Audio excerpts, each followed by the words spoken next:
We have investigated a magnetic force acting on a single charged particle when the particle moves through a magnetic field.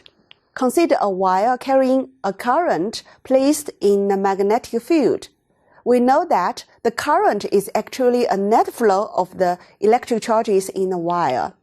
Since each particle can feel a magnetic force, the wire definitely experiences the magnetic force. The magnetic force exerted by the field on the wire should be the vector sum of the individual forces exerted on all the charged particles making up the current. We could demonstrate easily the magnetic force on the current by an experiment as shown in the figure. The magnetic field is directed into the page. When the current in the wire is zero, the wire remains vertical and the force on the wire must be zero. When the wire carries a current directed upward, it's found that the wire deflects to the left. If the current is reversed, the wire deflects to the right. Now let's find the force quantitatively by considering a straight segment of wire of length L and cross-sectional area A as shown in the figure. The current I is carried by the wire. The magnetic field B is uniform, directed into the page. The charge Q is moving to the right with a drift velocity Vd.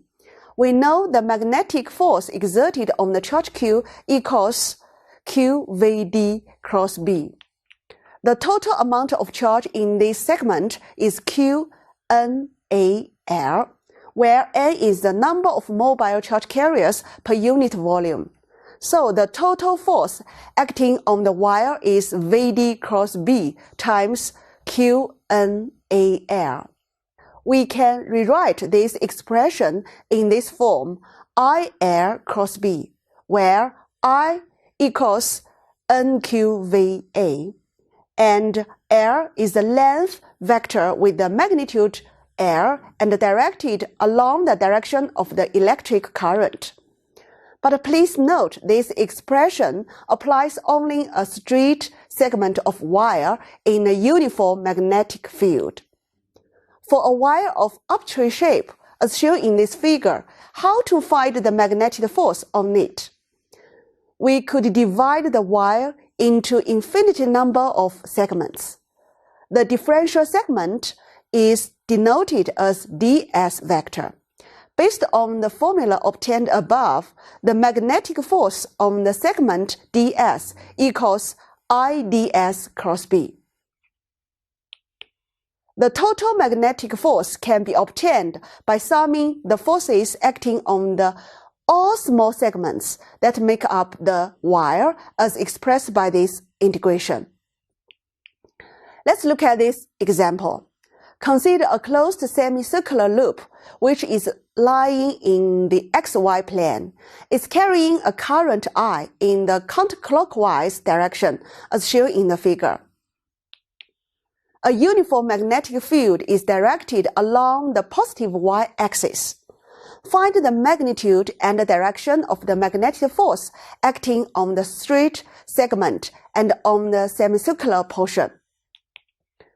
By applying the right-hand rule, the magnetic force on the straight portion of the loop F1 is directed out of the page, and the magnetic force on the semicircular portion F2 is directed into the page. On the straight portion of the wire, we note that ds is perpendicular to B everywhere. We could calculate F1 by using the formula easily. I to R I roof cross BJ roof by considering the length of the segment is 2R, where K roof is directed out of the page. To evaluate the force on the semicircular arc F2, we write the force on the differential segment dF equals IDS cross B equals minus IB sine theta ds K roof. ds could be written as r d theta as shown in the figure, and we replace ds by r d theta. The force F2 could be obtained by integrating over the angle theta from 0 to pi. From this example, we could have two important general statements. First, in a uniform magnetic field, the force on the curved portion is the same in magnitude as the force on the straight wire between the same 2 points. Second, F1 plus F2 equals 0. This is also a general result. The net magnetic force acting on any closed current loop in a uniform magnetic field is 0. Please look at this figure. What happens when we place a rectangular loop carrying a current I in a uniform magnetic field which is parallel to the plane of the loop? No magnetic forces act on side 1 and side 3 because these wires are parallel to the field, while the magnitude of the magnetic forces on side 2 and side 4 is IAB. Let's determine the direction by the right-hand rule. The magnetic force exerted on wire 2. F2 is out of page and the magnetic force exerted on wire 4 is into the page. If we view the loop from side 3 and sight along sides 2 and 4, we see the view shown in this figure. The two magnetic forces F2 and F4 are directed as shown. Obviously, the net force on the loop is 0 as expected. Even though the net force on the loop is 0, the forces F2 and F4 will produce a torque which causes the loop to rotate about point O by noting that the two forces are not directed along the same line of action. Based on the definition of the torque, the magnitude of this torque, tau max, is F2 half of B plus F4 half of B. Substitute F2 and F4 by IAB, we solve for torque, which equals I little a, little b, capital B, where the moment arm about O is 1/2 of B for each force.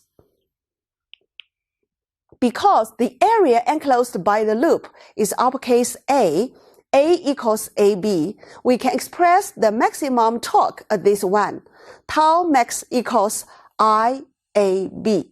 This result is valid only when the magnetic field is parallel to the plane of the loop where we have the maximum torque. The rotation is clockwise and the action of the torque when viewed from side 3 as indicated in the figure. If the current was reversed, the force directions would also reverse and the rotational tendency would be counterclockwise. Now let's see a more general case. Please look at this figure. The area vector A of the loop makes the angle theta with respect to uniform magnetic field B. In this case, the magnetic forces on side 1 and side 3 cancel each other and produce no torque because they act along the same line. We see that the moment arm of F2 about the point O is equal to 1/2 of B sine theta. Likewise, the moment arm of F2 about O is also equal to 1/2 of B sine theta. Because F2 equals F4 equals IAB, the magnitude of the net torque about O is this one. Tau equals IAB sine theta.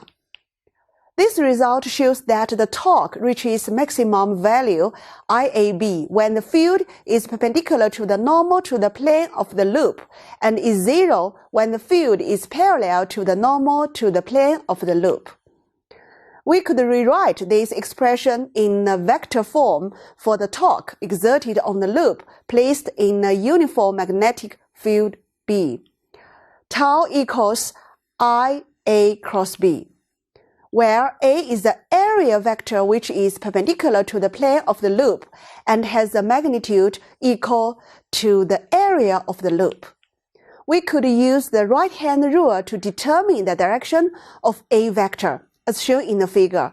When you curl the fingers of your right hand in the direction of the current in the loop, your thumb points in the direction of A vector.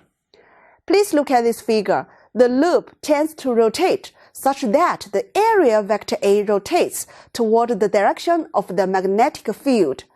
Here, the product IA is defined to be the magnetic dipole moment of the loop, which is denoted by mu. The SI unit of magnetic dipole moment is the ampere-meter square. If a coil of wire consists of n loops with the same area, the magnetic moment of the coil becomes this one, n times IA. The direction of mu is the same as the area vector A and is determined by the right-hand rule. Using the expression for mu, the torque exerted on the current carrying loop can be rewritten as this one, tau equals mu cross B. This equation is analogous to the expression for the torque on the electric dipole exerted by the electric field, tau equals P cross E, where P is the electric dipole moment. Please recall that the potential energy for an electric dipole is U equals minus P dot E, which depends on the orientation of the dipole in the electric field. Likewise, in the magnetic case, the potential energy of a system of a magnetic dipole is given by a similar form, UB equals minus mu dot B. This expression shows that the system has its lowest energy minus mu B, where mu has the same direction as B, while the system reaches its highest energy of positive mu B, where mu is in the direction opposite B, and the system is unstable with this orientation. From the discussion above, we know that under the action of the torque, the current loop will rotate in the magnetic field. This effect is applied in a motor. In a motor, electric energy is transferred to the motor, and the rotating coil can do work on some device external to the motor. In next lecture, we are going to explore a new topic, sources of magnetic field.